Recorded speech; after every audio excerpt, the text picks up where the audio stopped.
যে আমি ভাবি যে মানে আমরা অন্তর থেকেই আমরা দোয়া করছিলাম, প্লাস দিয়ে হয়েছে তার সে কিন্তু এই কম করে নাই আমরা বিশেষ ধরে রাখছি, আমাদের মনে ডেকে রাখছি যে সেটা আমাদের দেখা হচ্ছে। তো জি আমি আদার্স আমাদের ত্যাগের পরে আসলে কোনো একটা পরিবেশ তো কোনোভাবেই শহীদ গাজীদের আমরা সুযোগ নেই কোনোভাবে যায় তো মনে হয় শহীদ হয়েছে মান্নান ভাই একটা ছেলে, তার আমার একটা ছেলে, আলবি একটা ছেলে, বাগের আরো একটা ছেলে, চারটে ছেলে, চারটি স্টুডেন্ট। আর যারা মারা গেছে একজন দুইজন বা কেউ হাসবেন, কিন্তু স্টুডেন্ট নাই, শহীদ হয়েছে তারা আর কি। এই স্টুডেন্ট হচ্ছে আমার ছেলের আমি এমন একটা পিজা নিয়ে গুলি খাওয়ার পর আন্দোলনে ছিলাম। আল্লাহ নিশ্চয়ই করবেন যেখানে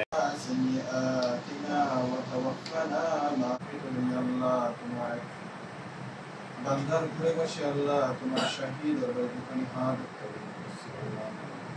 আল্লাহ আমরা তো গুনাহগার, তুমি তো গফুর ও গফফার।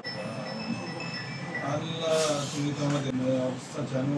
আল্লাহ আমাদের মনে যার যার নেক মাকসাদ আছে আল্লাহ তুমি কবুল করো না। আল্লাহ নিজের জীবনকে বিলিয়ে দিয়েছে আল্লাহ তুমি তাদেরকে কবুল করো না।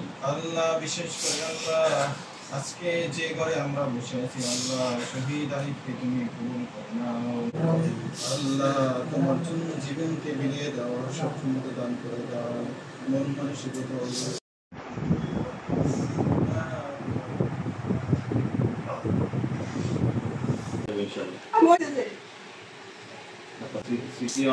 আর তার বাবা কিভাবে ঘুমাই কতদিন থেকে শুরু করে আমার সন্তানের আমি স্কুলে নিয়েছি আনছি, আমরা কতটুকু কষ্ট নেওয়া ঘরের ভিতরে আমরা থাকতে আছি।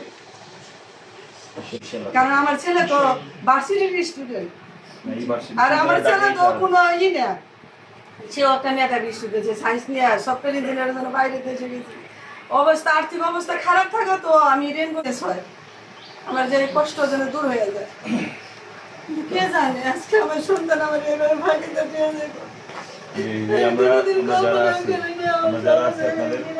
আপনাদের একজন সন্তানের মতো সন্তানের আপনার হয়তো শ্রাবণের জায়গায় আমরা যেতে পারবো না, কিন্তু আমাদের জায়গা থেকে যত আন্তরিকতা দরকার সেই জায়গায় আমরা সর্বোচ্চ আসলে জায়গা থাকবো, কারণ আমাদের তার মর্যাদা দেওয়ার ক্ষেত্রে অনেক কোনোভাবেই ইয়ে রাখবে না, কমতি রাখবে ইনশাল্লাহ। আর ফল অবশ্যই আমার ঘর ভাড়া কিনে মানা করলে ফল ফ্রুট করে ফজর নামাজ পড়ে গাইছিল রেজাউল করিম সাহেব, আমি জেলা আমি বদুর সাহেব আছে।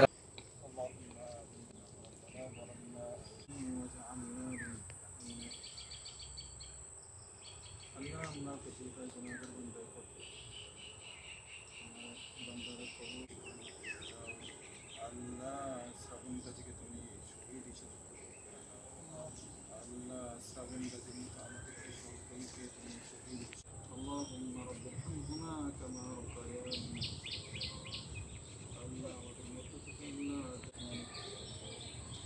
আল্লাহ যে পথে চললে তুমি খুশি হও সেই পথে চলার মতন তৌফিক দান করে দাও।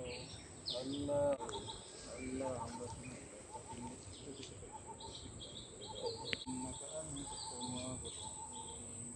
سبحان ربك رب العزة عما يصفون وسلام